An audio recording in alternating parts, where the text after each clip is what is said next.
maktabida, Jizzax shahar prezident maktabining 9-sinf o'quvchisiman. O'zim Do'stlik tumanida yashayman, Jizzax viloyatida. O'zimizni kelib chiqishimiz asli Qo'qondan, Farg'ona viloyati. Harbiy oiladan chiqmaganmisiz?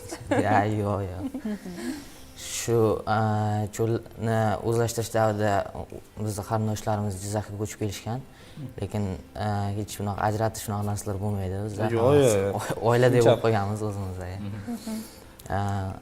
Shu bilganingizlardek ikkalamiz ham robototexnikaga qiziqamiz. To'g'rilikda ancha faol ishlaymiz. Chet eldagi olimpiadalarga ham qatnashib kelganmiz va O'zbekistonga ancha foydamiz tegadi degan umiddaman. Sultonbek o'zi qatnashib keldi xalqaro olimpiadaga. Hop, qanday bo'ldi taassurotlar Sultonbek? Taassurotlar yaxshi, nima desa bo'ladi, O'zbekistonga iloji boricha sharafini himoya qilishga harakat qildik. Bu yerda bitta Jizzaxdan emas, ko'p viloyatlardan, Buxorodan, Samarqanddan, Toshkentdan va qolgan viloyatlardan ham bolalar kelgan.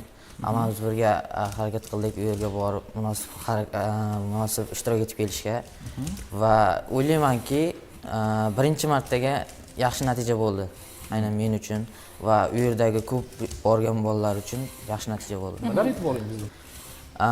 Aynan Qozog'iston loyihasini ayta olmayman, lekin yaqinda ixtirochilikka qadam degan olimpiada bo'ldi. Viloyat bosqichi yaqinda o'tdi, lekin respublika bosqichi hali o'tgani yo'q.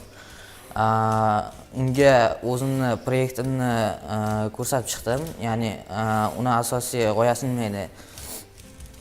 Telefonlarni saqlaydigan avtonom ombor. Ya'ni siz birorta joyga kelayotgan paytingiz telefonlaringizni topshirib ketasiz.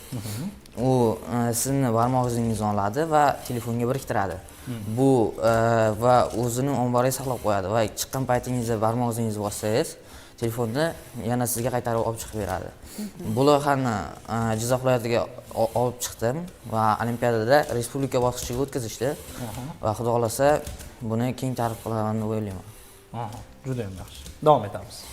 Darvoqe, hozir Sultonbekni soat 8:30 da ekan, imtihonlari bor. Mana shu imtihon davomida sizga omad tilaymiz. Qaysi fandan? Informatika. Informatikadan. Tayyormisiz? Tayyorman. Juda ham yaxshi. Endi salomlarga o'tsak bo'ladi. Men hamma qarindoshlarimga bitta-bittalab salom aytib, sizlarga og'ira qilib o'tirmayman. Avvalambor ota-onamga va meni taniydigan barchalarga salom va sinfdoshlarimga ham. Va agar kimdir robototexnika va shunga o'xshagan sohalarga qiziqayotgan bo'lsa, aytib qolaman, hali ham kech emas boshlashga va agar sizda rostdan ham qiziqish bo'ladigan bo'lsa, bu narsaga bemalol kirib kelishingiz mumkin. Har qanday yoshda demak, qanday yoshda kech emas. Ajoyib tavsiyalar uchun, suhbat uchun, kashfiyatlar uchun tashakkur. Keyingi safar studiyamizga kelishganda bundan ham ajoyib kashfiyatlar bilan kutamiz.